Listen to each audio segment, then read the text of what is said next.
আজি এটা সৌভাগ্যৰ দিন বুলি আমি ক'ব লাগিব।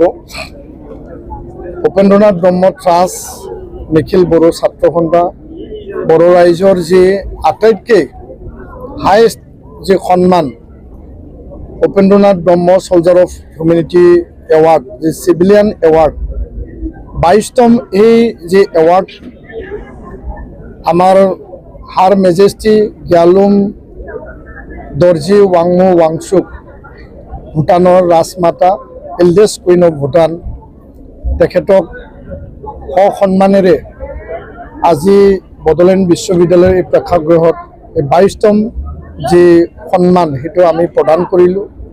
আৰু এই এটা মহৎ কাৰ্যসূচীত আমাৰ অসমৰ হিজ এক্সেলেঞ্চি সন্মানীয় ৰাজ্যপাল লক্ষ্মণ প্ৰসাদ আচাৰ্য ডাঙৰীয়া তেওঁ সৌখৰীয়ে উপস্থিত আছিল, BTC প্ৰধান হাগ্ৰামা মহিলাৰী ডাঙৰীয়া আৰু প্ৰাক্তন BTC প্ৰধান প্ৰমোদ বড়ো ডাঙৰীয়া, লগতে অসমৰ কেবিনেট মন্ত্ৰী উৰ্ষাগৰা ব্ৰহ্ম ডাঙৰীয়া।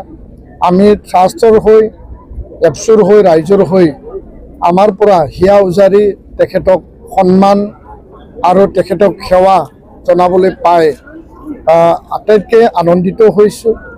আৰু এই যে ভাৰত আৰু ভূটানৰ যি সম্বন্ধ আৰু বড়োলেণ্ড অঞ্চলত এই BTC BTR অঞ্চলৰ যি এটা সীমামূৰীয়া যি এটা সম্বন্ধ, শান্তি সম্প্ৰীতি আৰু সমন্বয়, হেপিনেছ সদায় অটুট ৰাখিব, ভাৰত ভূটান সদায় আমি একেলগে আগবাঢ়ি যাব পাৰিম।